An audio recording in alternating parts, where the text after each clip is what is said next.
Today, we're counting down the 10 best war movies that are based on real events.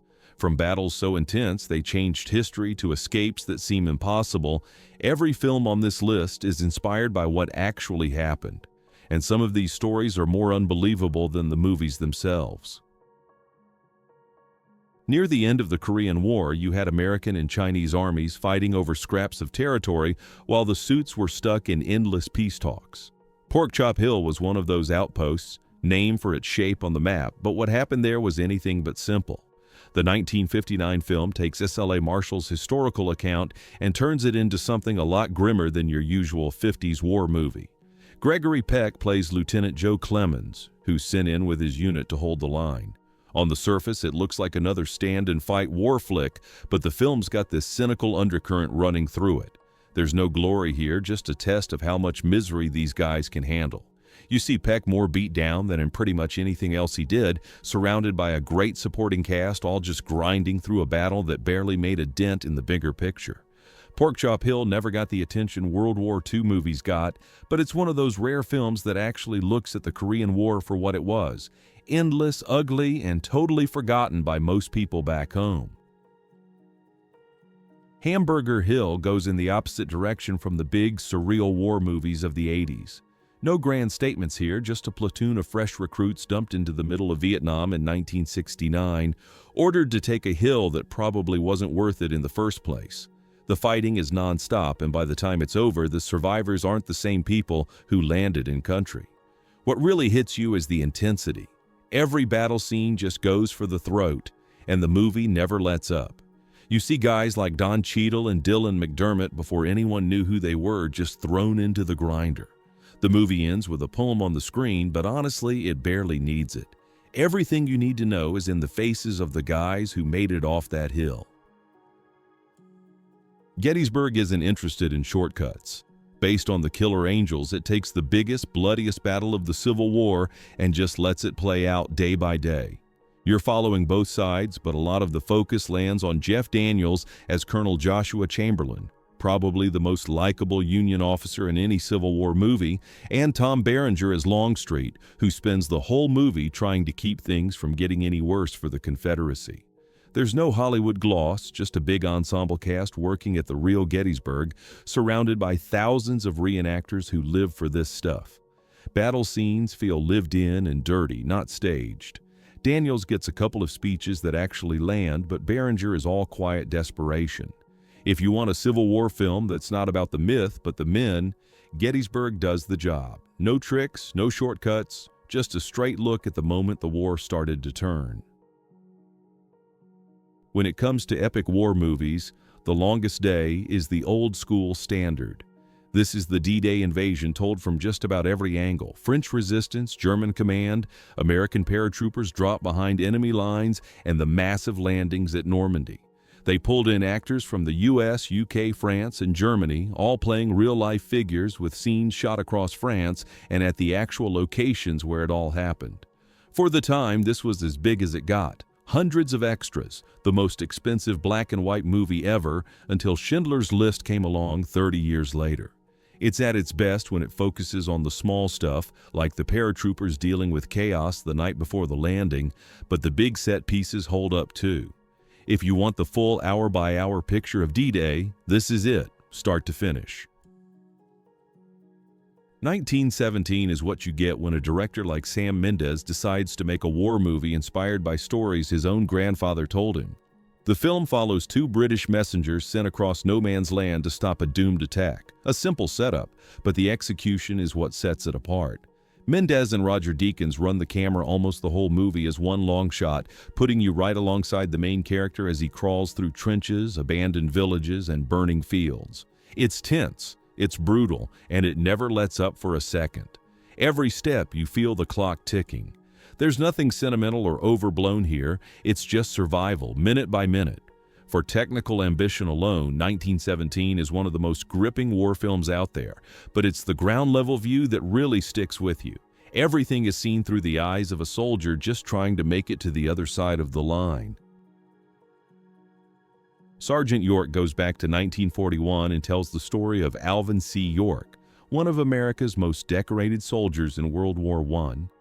The real Alvin York grew up dirt poor in Tennessee, stuck between his own religious convictions and a world that was literally at war. For a long time, he wanted nothing to do with fighting. But when he finally went to France in World War I, York ended up in the middle of the Meuse-Argonne offensive, facing one of those moments that decide history. He single-handedly took on a German position, and the stuff he pulled off turned him into a legend. York was never interested in Hollywood turning his life into a movie. He refused every offer until the studio promised that only Gary Cooper would play him. Cooper delivered. He doesn't just wear the uniform, he gives York a sense of actual internal conflict. The movie works best in those moments of doubt and decision, not just the battlefield heroics. It resonated right away. America was staring down entry into another world war, and people wanted to see someone who stepped up despite real fear and uncertainty. Sergeant York was the highest-grossing movie of 1941, and it won Cooper his only competitive Oscar. Clint Eastwood's Letters from Iwo Jima is one of those rare Hollywood films that tells the story from the other side and does it right. In 2006, Eastwood released 2 movies about Iwo Jima, but this one is the one that matters. Instead of another American flag-waving epic, Letters follows Saigo, a young Japanese conscript, and traces his path as defeat becomes inevitable. The whole film is about that internal struggle. Should he keep fighting, surrender, or just end it himself, the way honor dictated for Japanese soldiers at the time? Eastwood didn't make it up. He drew from real accounts. Kumiko Kakahashi's So Sad to Fall in Battle, and the letters of General Kuribayashi, played by Ken Watanabe. Saigo might be fictional, but everything else, the hopelessness, the fear, the sense of duty, is rooted in those original documents. Technically, it blows Flags of Our Fathers out of the water. The cinematography, the pacing, the battle scenes, everything is dialed in. It's rare to see a Hollywood film dig this deep into the Japanese side, and Eastwood never loses the humanity. For my money, this is the best war movie he's ever made. Platoon stands as the essential Vietnam War film, and for good reason. Oliver Stone was actually there. He fought in Vietnam, got wounded twice, and turned all of that into this script. The film drops you right into the thick of it with Chris Taylor, a kid who volunteers for war and winds up caught between hell and absolute chaos. The enemy isn't just out in the jungle, it's inside his own unit, especially in the form of Staff Sergeant Barnes, played by Tom Berenger. Barnes doesn't just bend the rules, he shatters them, and the terror he brings is as real as anything on the battlefield.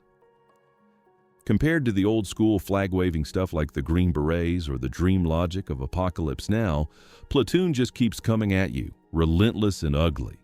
The violence is non-stop, and so is the sense that anyone could snap at any moment.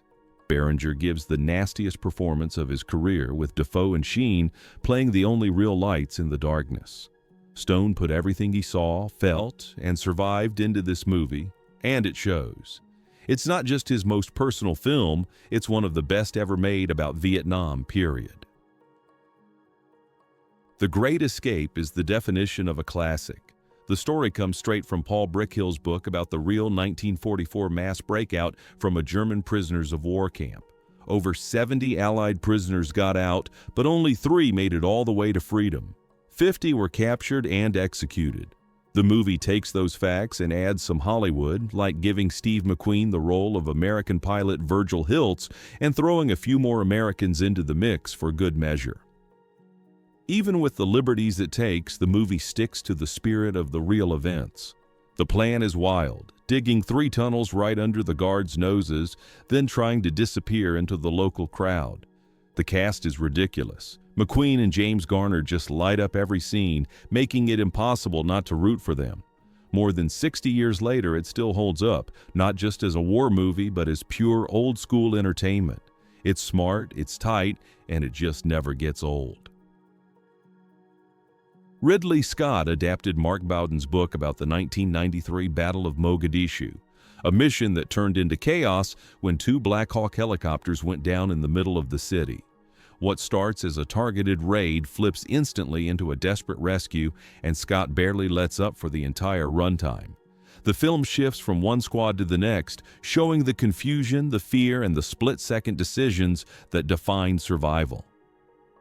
There's a massive cast, But Scott never loses track of the individual stories, finding those little moments of humanity inside all the noise. The action kicks off early and just keeps going, dropping you in the middle of the worst day imaginable. For a lot of people, this is the best war movie of the century so far, and for Scott, probably his best work since Blade Runner. It's brutal, relentless, but always grounded in the real people behind the uniforms.